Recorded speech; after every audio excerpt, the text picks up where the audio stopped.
ഞാൻ ഇന്നത്തോടെ എന്റെ തയ്യൽ പണി നിർത്തി. അതിനാണ് ഈ ലഡു. എന്റെ ശിബുവേട്ട കണ്ണ് കാണാനില്ലെങ്കിൽ നിങ്ങൾ ഒരു കണ്ണാടി മേടിച്ചു വെക്കി. അല്ലാതെ അറിയാവുന്ന പണി നിർത്തണോ? ഇനിയുള്ള കാലം അധ്വാനിച്ച് ജീവിക്കാന്ന് വെച്ചു. അളിയനെ ഒരു വിസായ ചെന്നിട്ടുണ്ട്. അല്ല പെട്ടെന്ന് തന്നെ ഇങ്ങനെ ഒരു തീരുമാനം. ഈ ഷിബു ഒരു തീരുമാനം എടുക്കണമെങ്കിലേ കണിയാനെ വിളിച്ച് നോക്കേണ്ട കാര്യമൊന്നുമില്ല. ഒറ്റ തോന്നല്, ഒറ്റ തീരുമാനം. നിങ്ങൾ പണി നിർത്താന്ന് കാര്യമായിട്ട് പറഞ്ഞാണോ? പോടാ സ്വഭാവത്തോടൊരു കാര്യം പറഞ്ഞാൽ നീ ഒന്നും വിശ്വസിക്കൂല. ഇനിയിപ്പോ രണ്ടെണ്ണം അടിച്ചിട്ട് വന്ന് പറയണം. ശിബുച്ചേട്ടാ അളവെടുക്കാൻ പെണ്ണുങ്ങളെ കിട്ടുന്നില്ല എന്ന് പറഞ്ഞ് നിങ്ങൾ തന്നെ അതിനാ പണി നിർത്തുന്നേ. നമുക്ക് സ്റ്റാൻഡിൽ നടക്കാന്നേ. നീ എന്താ വിചാരിച്ചത്? ഞാനെന്താ പടക്കം പൊട്ടിച്ചളിക്കാൻ മുട്ടിയിക്കുന്ന? പിന്നെ ഒരു കാര്യം, അളവെന്ന വാക്കിന് ഇവിടെ മിണ്ടിപ്പോരുത്. അത്രക്ക് വെറുത്തുപോയി ഞാൻ ആ വാക്ക്. അതെ, കുറച്ചു പേർ കൂടി ലഡു കൊടുക്കാനുണ്ട്. ലീവിന് വരുമ്പോ കാണാം. ലഡുവിനാണെങ്കിൽ ഇല്ല. നിങ്ങൾക്ക് വേണ്ടി ചോദിച്ചതാ. നല്ലൊരു മനുഷ്യനായിരുന്നു, പട്ടായി പോയി. একটা মানুষের শান্তিতে থাকার দরকার, আমার দরকারই নেই। ও তোমার শান্তি লাগবে? আমার বলো, আমার কি শান্তি লাগবে না? যেদিন থেকে তুমি এসছো আমার শান্তি চলে গেছে। আমি কি মরে গেছি? তোমার শান্তি নেই? এটার থেকে ভালো ওটা। দেবজানি എന്തോ കുഴപ്പമുണ്ട്. তুমি এটাকে বানিয়ে വാ പോയി കിടക്കാം. এটাই দেবজানি, ওটাই তোমাকে বুঝতে হবে। জীবনে একটা বাচ্চা, শুধু একটা বাচ্চা, ব্যাস। তুমি বলো না, একটা মা হবার খুশি দূর করে রাখছো, তার জন্য এটা আমার ভুল? বলো, এটা আমার ভুল? দেবজানি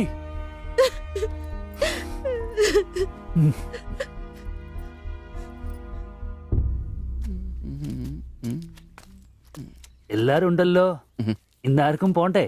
ഞങ്ങൾക്ക് ഇടയ്ക്ക് കൂട്ടാതെ എടുക്കുന്ന പരിപാടി ഉണ്ട്. ഈ ക്ലീനിങ്ങും അടുക്കിപ്പറക്കലൊക്കെ. പെട്ടെന്ന് ആരെങ്കിലും റൂമിലോട്ട് കയറുന്ന മനുഷ്യൻ ജീവിക്കുന്ന സ്ഥലം തോന്നണ്ടേ? ഓ, ഇന്നാണ് ആ ശുചീകരണ ദിനം.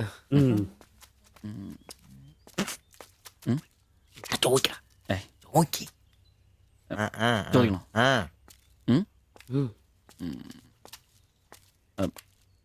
ബായ്, ചോദിക്കുന്നത് ശരിയാണോന്നറിയില്ല. എന്താ?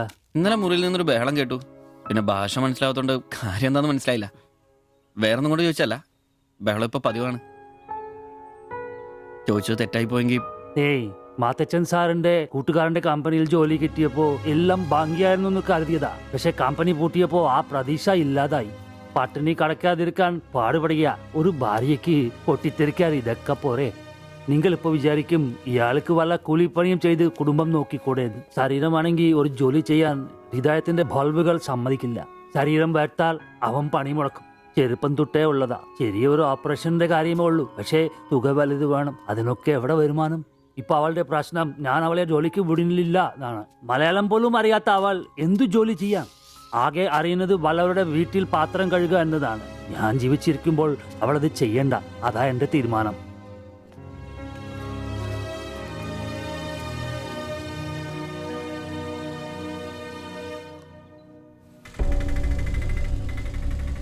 ഇതെന്താ ഇവിടെ?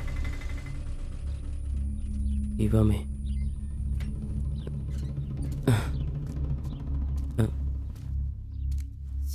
എന്നാലും കഷ്ടായി പോയല്ലേ? അയ്യോ, ഭയങ്കര കഷ്ടമായി പോയി. മാസ്റ്റർ തീർന്നെന്ന് തോന്നുന്നു. എനിക്ക് വിശുദ്ധ പോലെ ദിവസം ശില്പിയാക്കിയിരിക്കുന്നു. ചേട്ടാ, എന്താ പ്രശ്നം? ആ പാസ്റ്റർ മോളില്ലേ, കോളേജ് കുമാരി, അവള് ഒരുത്തന്റെ കൂടെ ഒളിച്ചോടി പോയി.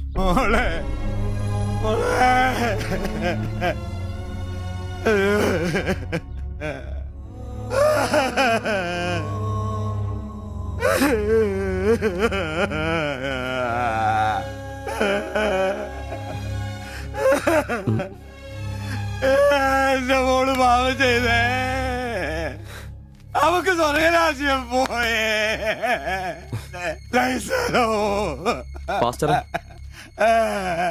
എടാ, അവള് പോയടാ. അവക്ക് സ്വർഗരാജ്യം പോയടാ. അല്ലടോ, അവള് രക്ഷിക്കപ്പെട്ടു. എന്നാ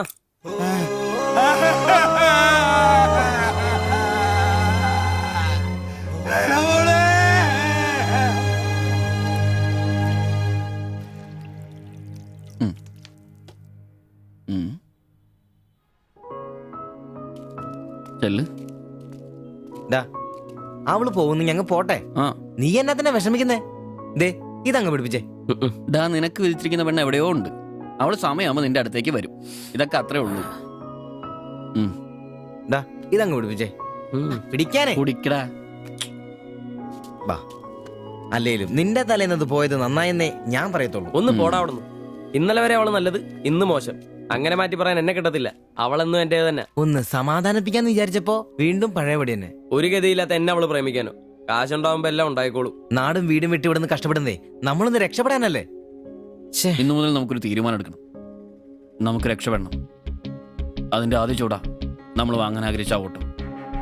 എത്ര കഷ്ടപ്പെട്ടിട്ടാണെങ്കിലും എത്രയും പെട്ടെന്ന് നമുക്കത് വാങ്ങണം.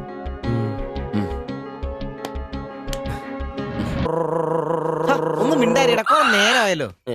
ആദ്യം അതൊന്ന് കൈ കിട്ടട്ടെ, ബാക്കിയുള്ളവന്റെ കണക്ക് തെറ്റിക്കാനായിട്ട്. എടാ, നാളെ രാവിലെ കാശ് അടച്ചു കഴിഞ്ഞാൽ 2 ദിവസം കൊണ്ട് ഓട്ടോ ഡെലിവറി കിട്ടുമെന്നല്ലേ മാനേജർ പറഞ്ഞത്? അതങ്ങനെ കിട്ടുമോ? ആ ഷോറൂമിന്റെ ഓഫറാണ് ഇത്. പിന്നെ ഒരു കാര്യം, നാളെ 10 മണിക്ക് നമ്മൾ ബാങ്കിലെത്തുന്നു, 11 മണിക്ക് ഷോറൂമിലെത്തുന്നു, പൈസ അടയ്ക്കുന്നു. ഓക്കെ? കുറച്ച് മണിക്കൂറുകൾ കൂടി കഴിഞ്ഞാൽ നമ്മൾ ആരാ? മുതലാളിമാരാ, ഓട്ടോ മുതലാളിമാര്. ജീവിതം ഒരു വലിയ വട്ടപൂജ്യത്തിൽ നിന്ന് തുടങ്ങിയതാ. കുറച്ച് കഷ്ടപ്പാടും ദുരിതവും സഹിച്ചാൽ എന്താ? അധ്വാനിച്ച കാശ് കൊണ്ട് നമ്മൾ ആഗ്രഹിച്ചത് സ്വന്തമാക്കുമ്പോൾ ഒരു സുഖം, അതാ ഇപ്പോൾ ഉള്ളു നിറയെ. ശരിയാ, ഇത് നുള്ളി പെറുക്കിയെടുക്കാൻ നമ്മൾ അനുഭവിച്ച കഷ്ടപ്പാട്. 3 ലക്ഷം രൂപ ആസ്തിയുള്ളവരാ നമ്മളിപ്പോ. 20,000 വേറെയും. ആദ്യം ഓട്ടോ, പിന്നെ അതിന് മിച്ചം പിടിച്ചൊരു ടാക്സി. നമ്മുടെ ജീവിതത്തിൽ ഇനി വെച്ചടി കേട്ടോ മോനെ. അധ്വാനിക്കാനുള്ള ഈ മനസ്സും നമ്മുടെ ഒരുമയുണ്ടെങ്കിൽ നമ്മൾ ആഗ്രഹിച്ചൊക്കെ നമ്മളെ തേടിയെത്തും. അതെനിക്ക് ഉറപ്പാ. ഒരുവൻ മുതലാളി, നമ്മൾ നാളൊരു മുതലാളി. ഇവിടെ അയൽവക്കക്കാർ കിടന്ന് ഉറങ്ങണം. അയൽവക്കക്കാര് നേരത്തെ കിടന്നുറങ്ങുമെന്ന് എനിക്ക് തോന്നുന്നില്ല. എന്നതാ കാരണം ഇന്ന് ഇവന്റെ കയ്യിൽ നിന്ന് 1000 രൂപ മേടിച്ചുകൊണ്ട് രണ്ടുപേരും ടൗണിലൊക്കെ കറക്കത്തിലായിരുന്നു. അതുകൊണ്ട് അവര് നേരത്തെ കിടന്നുറങ്ങുമെന്ന് എനിക്ക് തോന്നുന്നില്ല. ശരിയാ, അപ്പൊ ഉറങ്ങാൻ വൈകുമല്ലേ? മിക്കവാറും. ഒന്ന് പോടാ പാവങ്ങള്. ആലോചിക്കുമ്പോ കഷ്ടം തോന്നും. ജനിച്ച മണ്ണിലേക്ക് ഇനി തിരിച്ചു പോകാൻ പറ്റില്ല. വല്ല നാട്ടിലും വന്ന് അധ്വാനിച്ച് ജീവിക്കാന്ന് വെച്ചാൽ അതിനുള്ള ആരോഗ്യമില്ല. എങ്ങനെ ജീവിക്കുമെന്തോ. ആരും ഇല്ലാത്തവർക്ക് ഈശ്വരൻ തുണ. എന്തായാലും ദേവയാനി ചേച്ചി കടുത്ത നിരാശയില. അത് കണ്ടാലറിയാം എല്ലാം കൊണ്ടും. കിടന്നു കാണൂ. ആര് നോക്കണോ? നമ്മുടെ ജീവിതത്തിലെ ഏറ്റവും പ്രധാനപ്പെട്ട ദിവസമായിരുന്നു. നിർഭാഗ്യവശാൽ മദ്യമില്ല, മധുരാശയെങ്കിലും വേണ്ടേ. വലിയ ചെലവൊന്നുമില്ല, സ്റ്റൂളും കസേരയും മാത്രം. എപ്പ റെഡിയാന്ന് ചോദിച്ചാൽ വാ, വാ, വാ, വാ. മാറ്, മാറ്, മാറ്, മാറ്. Light off, light off. ജോബാ, മുണ്ടീന്ന് പറ, മുണ്ട് മേലെ പിടി. സോറി. അയ്യർ. അമൃസ് എന്നെ ഉറക്കടോ അത്? എടാ വായിന്ന് ചോരയാന്നോ? ഉറക്കമല്ലേ? എടാ സിബി വിളിക്ക്, എന്തോ പന്തികേടുണ്ട്. സിബി വിളി. എന്നാടാ? എന്നാ? സ്റ്റൂൾ പിടി. എടാ, എന്നാ? സിബി, ഒന്ന് കേറി നോക്കണേ, എന്താ എന്നാ പറ്റിയെന്ന് അറിയില്ല. അയ്യോ, എടാ പിടിച്ചു കേറി നോക്കി. എടാ എടാ എന്തെങ്കിലും ഒന്ന് പറയടാ. ചതിച്ചോ? സിബി. അയ്യോ, വാടാ.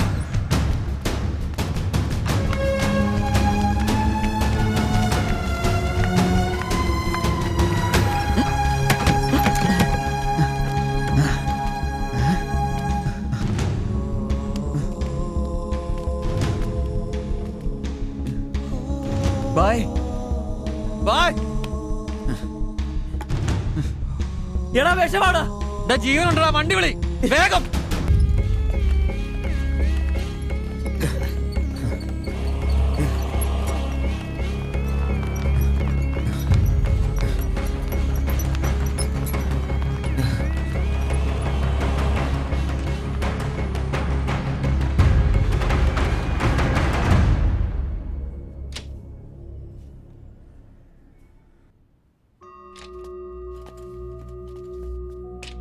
നിങ്ങളാണോ ബംഗാളി ഫാമിലി കൊണ്ടുവന്നവർ? അതെ സർ. നിങ്ങൾ അവരുടെ തൊട്ടപ്പുറത്തുള്ളവരാ. ഓ, അവർക്കിപ്പോ ആ ഒന്നും പറയാറായിട്ടില്ല. 24 hours കഴിയാതെ ഒന്നും പറയാൻ പറ്റില്ല. അവരുടെ ബന്ധുക്കളോ നാട്ടുകാരും വന്നിട്ടുണ്ടോ? അവർക്ക് ഇവിടെ അങ്ങനെ ബന്ധുക്കളാരും ഇല്ല. സൂയിസൈഡ് അറ്റംപ്റ്റ് ആയിരുന്നല്ലോ. നിയമപ്രകാരം പോലീസിൽ അറിയിക്കേണ്ടതാണ്. മാത്തച്ചൻ സാർ എന്നെ വിളിച്ചിരുന്നു. ഇപ്പോൾ തൽക്കാലം ഞാനത് പോലീസിൽ അറിയിക്കുന്നില്ല. പക്ഷെ അവർക്ക് എന്തെങ്കിലും സംഭവിച്ചാൽ ഐ എം ഹെൽപ്ലെസ്. സാറിനോട് ഞാൻ അത് പറഞ്ഞിട്ടുണ്ട്. എന്തായാലും പ്രാർത്ഥിക്കേ നല്ലതിന് വേണ്ടി. ആൻഡ് നിങ്ങൾ ഇവിടെ കാണണം. എപ്പോഴാവശ്യം വരാന്നറിയില്ലോ. ഞാൻ റൂമിൽ തന്നെ കാണാം. ശരി.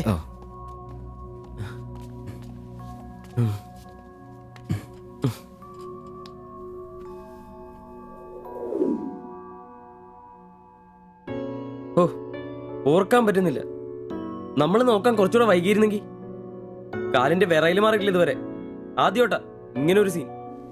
എങ്ങനെ തോന്നി അവർക്കിത് ചെയ്യാൻ? അതിനുള്ള ധൈര്യം അവർക്കുണ്ടോ? എനിക്ക് വിശ്വസിക്കാൻ പറ്റുന്നില്ല. അളിയ, അവർക്ക് എന്തെങ്കിലും പറ്റുമോ? ദൈവമേ, ഒന്നും സംഭവിക്കല്ലേ. എനിക്കിനി താങ്ങാൻ വയ്യ. മാത്രമല്ല അളിയ, നമ്മളാ അവരുടെ അയൽവക്കത്ത്. പോലീസിനോട് നമ്മൾ സമാധാനം പറയേണ്ടി വരും. എന്റെ മാതാവേ. ഒന്നും മിണ്ടാതിരടാ, അങ്ങനെയൊന്നും സംഭവിക്കില്ല. അളിയ, എന്തിനായിരിക്കും ഇവർ ഈ കടുങ്കൈ ചെയ്തത്? ഇനി ചേച്ചിക്ക് വല്ല അവിഹിത ഗർഭവും. ഒന്ന് പോടാ. ബായി എല്ലാം നമ്മളോട് പറഞ്ഞിട്ടുള്ളതല്ലേ. അറിയാവുന്ന ജോലി ചെയ്യാനുള്ള അവസരവും കഷ്ടപ്പെട്ട് ജീവിക്കാനുള്ള ആരോഗ്യമില്ല. നാളെ എന്താവുന്നൊരു നിശ്ചയമില്ല. ജീവിതം കൈവിട്ടു പോയെന്ന് അവർ ചിന്തിച്ചു കഴിഞ്ഞാൽ തെറ്റു പറയാൻ പറ്റുമോ? നീ എന്തേ പറഞ്ഞു വരുന്നത്? അവര് ചെയ്ത് ശരിയാന്ന്? അവർ ചെയ്തത് ശരിയാണെന്നല്ല, നമ്മൾ ചെയ്തത് തെറ്റാണെന്ന്. അതിന് നമ്മൾ എന്നാ ചെയ്തു? നമ്മളൊന്നും ചെയ്തില്ല, അതാണ് തെറ്റ്. ബായിയുടെയും ചേച്ചിയുടെയും പ്രശ്നങ്ങൾ ആകെ അറിയാവുന്ന നമുക്കാ. അവർക്ക് വേണ്ടി നമ്മൾ എന്തെങ്കിലും ചെയ്തിട്ടുണ്ടോ? എനിക്കതൊന്നും അറിയത്തില്ല. ഇവിടെ ഒരു ഗതിയും പരഗതിയില്ലാത്ത നമ്മൾ എന്തോ ചെയ്യാനാ? എടാ, എല്ലാം തികഞ്ഞിട്ട് ആർക്കും ആരെയും സഹായിക്കാൻ പറ്റുകയില്ല. ഇനി ഒന്നും പറഞ്ഞിട്ട് കാര്യമില്ല. ഇനി അവർക്കൊന്നും സംഭവിക്കാതിരിക്കാൻ വേണ്ടി പ്രാർത്ഥിക്കാം. അതിനെ കഴിയൂ.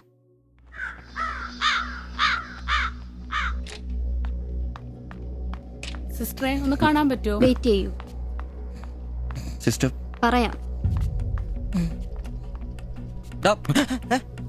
എന്നാ കുഴപ്പമോ? അറിയില്ല, നീ വാ. ശ്വാസം വിടൂ, ശ്വാസം വലിച്ചു വിടൂ. ഡോക്ടർ, ഐസിയുലെ പേഷ്യന്റിന് സീരിയസ് ആണ്. ജസ്റ്റ് വെയിറ്റ്, ഞാനിപ്പോൾ വരാം. പേടിക്കാനൊന്നുമില്ല. He is perfectly all right now. ഞാൻ അയാളോട് സംസാരിച്ചിരുന്നു. മനഃപൂർവ്വം ചെയ്താണെന്ന് അയാൾ പറയുന്നത്. എന്തോ സാമ്പത്തിക വിഷമം. അയാളൊരു ഹാർട്ട് പേഷ്യന്റ് കൂടിയാണ്. വാൽവിനൊരു പ്രോബ്ലം. അതിന്റെ വലിയ നിരാശയിലാണ്. അപ്പോ ആ ചേച്ചിക്ക്? അവർക്ക് കുഴപ്പമൊന്നുമില്ല. റിക്കവർ ചെയ്യാൻ സമയമെടുക്കും. That's all. ശരി. നിങ്ങൾ 3 പേര് ഇന്നലെ ഇവിടെ ഉണ്ടായിരുന്നല്ലേ? ഡോക്ടർ, നിങ്ങൾ ഈ ചെയ്തത് വലിയൊരു കാര്യമാണ്. അന്യദേശത്ത് നിന്ന് ഇവിടെ വന്ന് താമസിക്കുന്ന ആളും പേരും ഇല്ലാത്തൊരു കുടുംബത്തെ സഹായിക്കാൻ മനസ്സുണ്ടാവുക എന്നുള്ളത് really great. I appreciate you.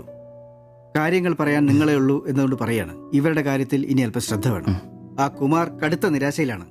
ഇനിയും ഇത് ആവർത്തിച്ചേക്കാം. രോഗവും സാമ്പത്തിക ബുദ്ധിമുട്ടും ഒക്കെ അയാളെ വല്ലാതെ തളർത്തിയിരിക്കുകയാണ്. നിങ്ങൾക്ക് ടെൻഷൻ വേണ്ട. ഒരു ശ്രദ്ധ വേണമെന്ന് ഓർമ്മപ്പെടുത്തിയെന്നേ ഉള്ളൂ. ഇവിടെ കൗൺസിലിംഗ് കാര്യങ്ങളൊക്കെ ഉണ്ട്. നമുക്ക് നോക്കാം. ശരി ശരി. And one more thing please. എന്താ സർ? അധ്വാനിക്കാൻ തയ്യാറായ ഒരു മനസ്സും അതിന് വഴങ്ങാത്തൊരു ശരീരവുമാണ് കുമാറിന്റെ പ്രശ്നം, ആ കുടുംബത്തിന്റെ. അതിന് കാരണം പണിമുടക്കുന്ന കുമാറിന്റെ ഹൃദയവാൽവുകൾ തന്നെയാണ്. ആ കുടുംബത്തെ പൂർണ്ണമായും ജീവിതത്തിലേക്ക് തിരിച്ചു കൊണ്ടുവരാൻ നമുക്കാകുന്ന ഏക മാർഗം കുമാറിന്റെ ഹൃദയവാൽവുകൾ മാറ്റിവെക്കുന്ന ശസ്ത്രക്രിയയാണ്. 3 ലക്ഷം രൂപയാണ് അതിന് വരുന്ന ചെലവ്. അത് സംഘടിപ്പിക്കാനായാൽ ആ കുടുംബം സേഫായി. അധ്വാനിക്കാനുള്ള ആരോഗ്യം തിരിച്ചു കിട്ടിയാൽ ആ കുടുംബത്തിൽ സന്തോഷം തിരിച്ചു വരും. I am sure. നിങ്ങളുടെ പശ്ചാത്തലം എനിക്കറിയില്ല, മറ്റു മാർഗങ്ങളൊന്നും പറഞ്ഞു തരാനുമില്ല. സാധ്യതകളുണ്ടോ എന്ന് അന്വേഷിക്കുക.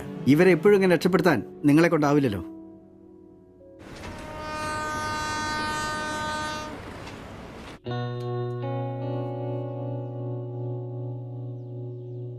ഇന്നാണ് ഓട്ടോ ബുക്ക് ചെയ്യേണ്ട ദിവസം. അവരിങ്ങനെ ആശുപത്രി കിടക്കുമ്പോ അയാളുടെ ഓപ്പറേഷനുള്ള പൈസ നമുക്ക് കൊടുത്താലോ? നിനക്കെന്നെ പ്രാന്താന്നോ? എടാ, 3 ലക്ഷം രൂപ വിലവർക്കൊക്കെ. എടാ, നീ എന്നെ ഈ പറയുന്നേ? നമുക്ക് ഓട്ടോറിക്ഷ വാങ്ങണ്ടേ? രക്ഷപ്പെടണ്ടേ? നമ്മൾ ചെറുപ്പല്ലേ അളിയാ. അധ്വാനിക്കാനുള്ള മനസ്സും അതിനുള്ള ആരോഗ്യം ദൈവം നമുക്ക് തന്നിട്ടില്ലേ? എടാ, രാവും പകലും കഷ്ടപ്പെട്ട് അധ്വാനിച്ചിട്ടുണ്ടാക്കിയ കാശാ അത്. അത് ചുമ്മാ ആർക്കെങ്കിലൊക്കെ കൊടുക്കാന്നൊക്കെ പറഞ്ഞ. അളിയ, നീ ഒന്ന് ആലോചിച്ച് നോക്ക്.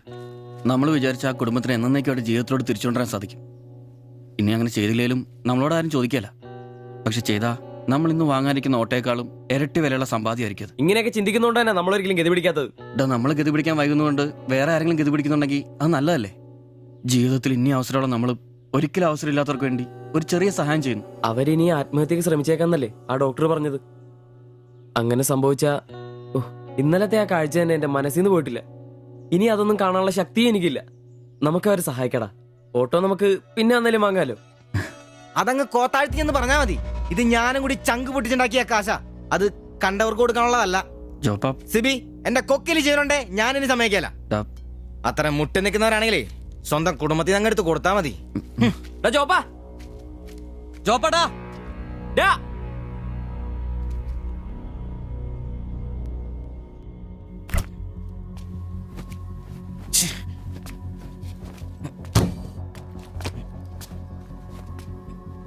ജോപ്പാ,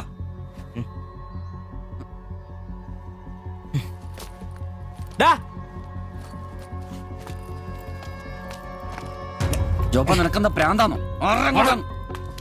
ജോപ്പ, നിന്റെ വാരുന്ന പഴാണോ? ഇതൊക്കെ കെട്ടിപ്പറക്കി എങ്ങോട്ടാണ്? ഒരുമിച്ചുള്ള പൊറുതി ഞാനങ്ങ് നിർത്തി. ജോപ്പ, ഒരു നിസ്സാര കാര്യത്തിന് വേണ്ടിട്ട് വെറുതെ.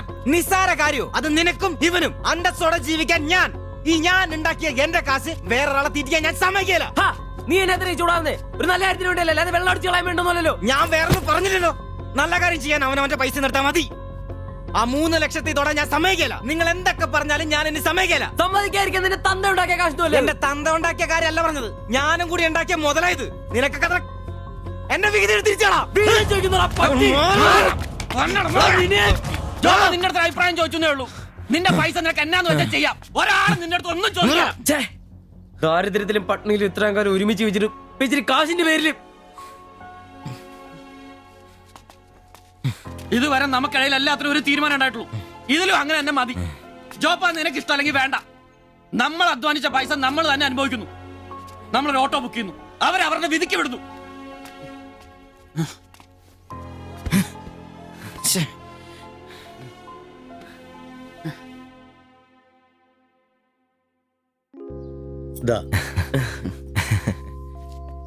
Congratulations. Thank you sir. All the best. Thank you, sir.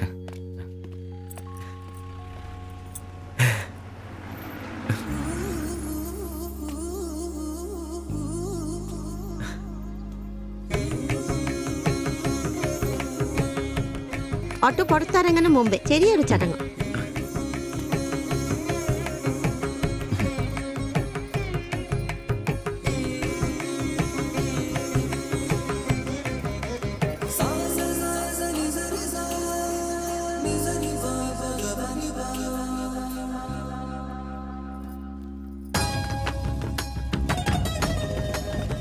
എല്ലാം മംഗളായില്ലേ?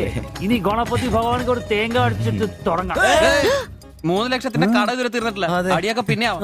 എന്റെ ഭായിമാരെ, ഇതിനകത്ത് ഇരിക്കുന്നത് 1-2 രൂപയുടെ സാധനമല്ല, രൂപ 3 ലക്ഷത്തിന്റെ. ഒരു തേങ്ങ അടിച്ചാല് അതിലൊന്നും കുഴപ്പമില്ല. എന്നാ അടിബായ്. ഓയ്.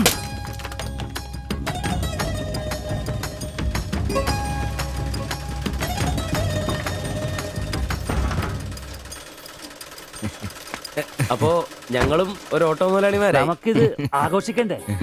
ഇനി മുതൽ നന്നായിട്ട് അധ്വാനിക്കണം. രൂപ 1-2 അല്ല CC-കാർ ലോൺ തന്നിരിക്കുന്നത്. ഭായ് വിഷമിക്കണ്ട, ഞങ്ങളും ഉണ്ടല്ലോ നിങ്ങളുടെ കൂടെ. എങ്കിൽ ഐശ്വര്യമായിട്ട് ജോലി തുടങ്ങിക്കോ. ചുരിദാറും ബ്ലൗസും തയ്ച്ച് വരുമാനം കൂട്ടാനുള്ളതാ. ഓക്കെ, അപ്പോ ജയ് ബംഗാൾ, ജയ് തിരുവിതാംകൂർ.